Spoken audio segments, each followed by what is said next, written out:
السلام علیکم جی.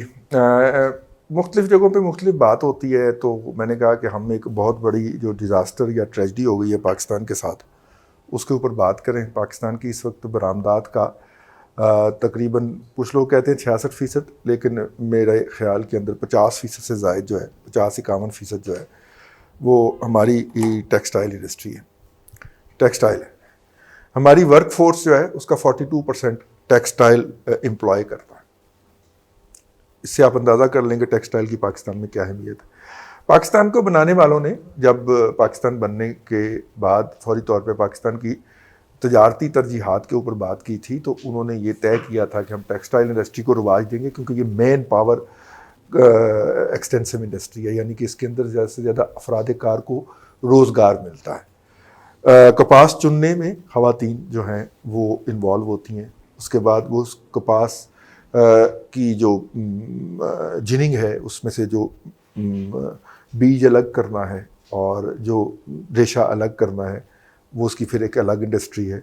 پھر اس بیج کو تیل میں اس سے تیل نکالنا ہے، گھی بنے گا، وہ ایک الگ انڈسٹری چلی جاتی ہے.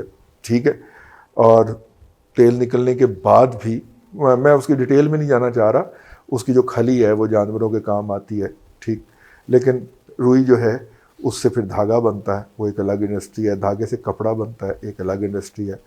اس کپڑے کو ہم رنگائی کرتے ہیں، اس کی ڈائنگ فنیشنگ وغیرہ کرتے ہیں، پھر اس کپڑے کو کاٹ کے اس سے لباس بناتے ہیں ہم، وہ ایک الگ انڈسٹری ہے. اور اس لباس کو بازار میں بیچنا وہ ایک الگ شعبہ ہے. یہ اتنے شعبے ہیں اس کے، اور ہمارے بزرگوں نے یہ فیصلہ اس لیے کیا تھا کہ یہ زیادہ سے زیادہ لوگوں کو روزگار فراہم کرے گی. اور ہم آج تک 70 سال تک ہماری 71 سال تک ہماری انڈسٹریز کے اوپر ڈپینڈنٹ چلی آ رہی تھی.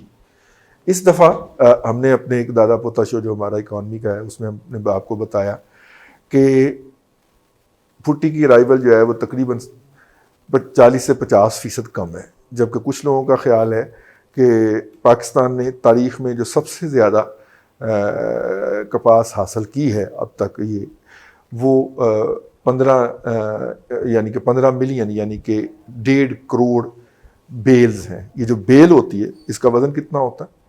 160 kg یا 450 کے قریب پاؤنڈ ہوتا ہے. ٹھیک ہے. لیکن 160 kg ہوتا ہے. ہم نے اس کے اندر بھی 2 نمبری کیا. 2 نمبریوں کی حکومت، 2 نمبروں کی حکومت میں 2 نمبری ہوگی نا. ہم نے 140 کی بیل جو ہے وہ باندھنا شروع کر دیا تاکہ ہم بتا سکیں کہ بیلز زیادہ ہوئی ہیں. ٹھیک ہے. فراڈ ہے نا. لیکن چلیں، آپ اس طرح کر کے بیلز جو ہیں، نمبر آف بیلز پورے کر لیں. 140 کی بیل باندھ کے نا، جو پاکستان نے تاریخ میں 93 میں میرا خیال، یا اس کے بعد بھی ایک آدھ مرتبہ جو 15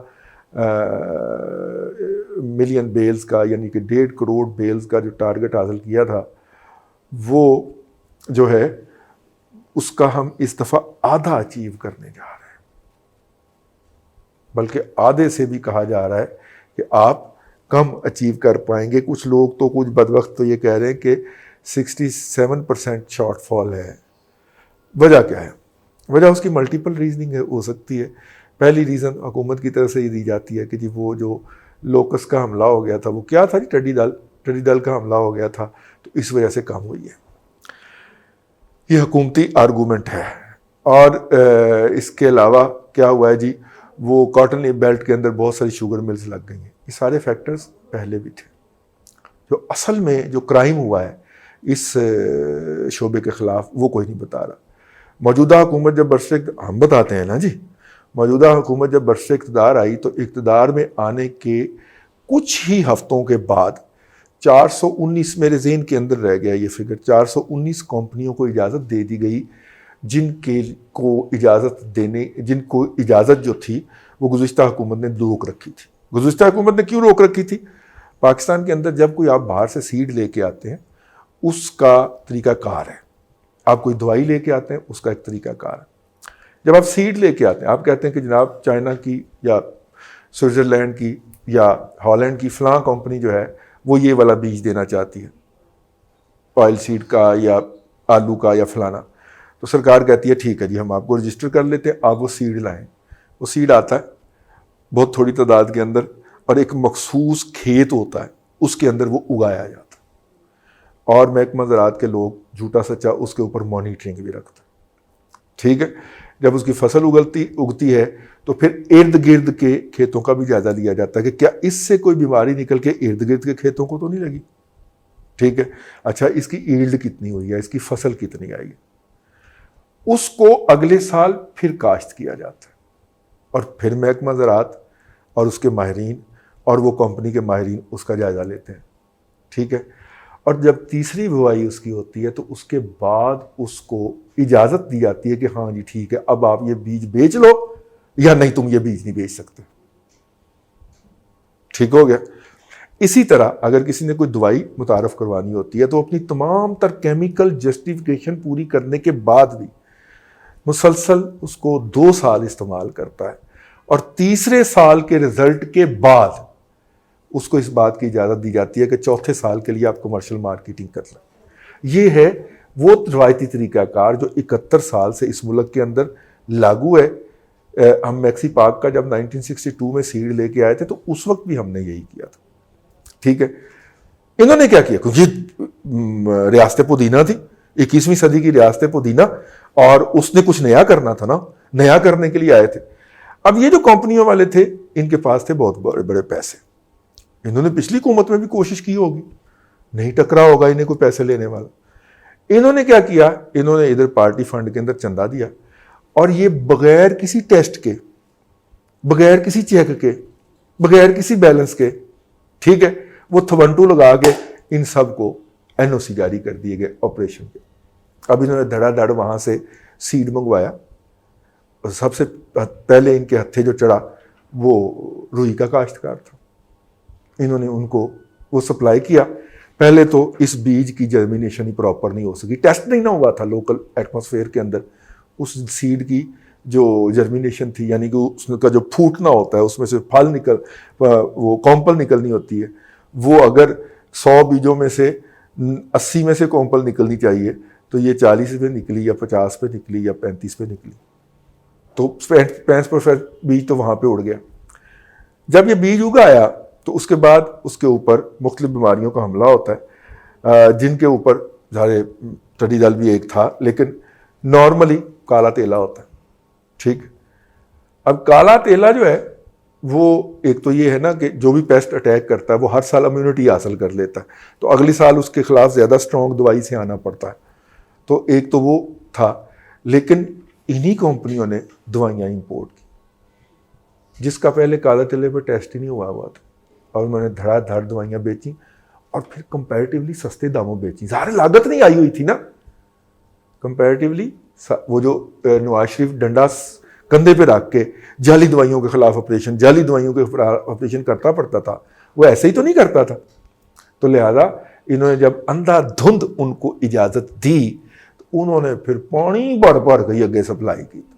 تو نتیجہ کیا ہوا کہ کالا تیلا نے پھر دھمال ڈالی, ڈھول کے اوپر دھمال ڈالی, اور باقی کی کسر جو تھی وہ کالے تیلے نے پوری کر دی. اس کے اوپر جتنی بھی دوائیاں ڈالی گئیں کسی نے کوئی اثر نہیں کیا. ٹھیک ہے, نتیجے کے طور پہ یہ ڈیزاسٹر ہے کہ ہماری 42% مین پاور امپلوائے کرنے والی انڈسٹری جو ہے اس کے لیے 50% بھی را مٹیریل دستیاب نہیں ہے. ہمیں 1.60 کروڑ بیلز چاہیے. ہم ہر سال جو ہے وہ 2.5-3 لاکھ بیل امپورٹ کر لیا کرتے تھے, اور 12-13 ہماری ہو جانی, 2.5-3 ہم نے باہر سے منگوانی, اور یوں ہم نے اپنی انڈسٹری کو الائیو رکھا ہوا تھا. آپ کے پاس زر مبادلہ کے مسائل ہیں, ڈالرز نہیں ہیں آپ کے پاس کپاس منگوانے کے لیے, اور باہر کی کپاس جو ہوتی ہے وہ گھٹیا لیول کی ہوتی ہے. وہ جو باہر سے آپ کپاس منگواتے بھی تھے نا 25-30 لاکھ بیلز, وہ آپ کیا کرتے تھے کہ ان کو لوکل کپاس کے اندر مکس کر کے اور یوں اس کو آپ استعمال کرتے تھے. وہ پیور استعمال نہیں ہو سکتی, وہ صرف حوضری کے لیے استعمال ہو سکتی ہے پیور. اس کے علاوہ جو آپ ہائی کاؤنٹ کے دھاگے بناتے ہیں 60 سے 70 80 وغیرہ کے, 40 سے اوپر جاتے ہی جب بھی آپ گزرتے ہیں تو آپ کو ہائی کوالٹی ریشہ چاہیے ہوتا ہے. ہماری جو ہے کاٹن کا اس گئے سے گئے گزرے دور کے اندر بھی ہائی کوالٹی ریشہ ہے. ٹھیک ہے, جس کو جتنا دھوتے ہیں وہ اتنا شائن کرتا جاتا ہے. وہ والا ریشہ ہے. تو اس ریشے کے اندر آپ وہ لوگڑ، اس کو ہم پنجابی زبان میں لوگڑ روئی کہتے ہیں، لوگڑ روئی کو آپ مکس کرتے تھے اور یوں گزارا کر لیتے تھے. انہوں نے اتنا بڑا ڈیزاسٹر کریٹ کر دیا ہے کہ ہمیں $2 سے $2.5 بلین کی اپنی ساری انڈسٹری کو ریوائیو رکھنے کے لیے کاٹن منگوانی پڑے گی. اور اگر ہم نہیں منگواتے تو نتیجے کے طور کے اوپر ہماری جو 42% مین پاور ہے جو کہ امپلائی کرتا ہے وہ شعبہ، اس میں سے 50% بے روزگار ہونے جا رہی ہے اس سال کے اندر. باتیں ان کی سن لو، اتنے بڑے بڑے منہ کھول کھول کے بکواسیات کریں گے، لیکن عملی طور پہ یہ ڈیزاسٹر ہو چکا ہے اور اس کے قصوروار وہ ہیں، وہی. ٹھیک ہے، آئیے اللہ سے دعا کریں، اللہ اس ملک کے لیے بہتری کرے، اللہ آپ کو آسانیاں عطا کرے اور آسانیاں خلق خدا میں تقسیم کرنے کی توفیق عطا کرے.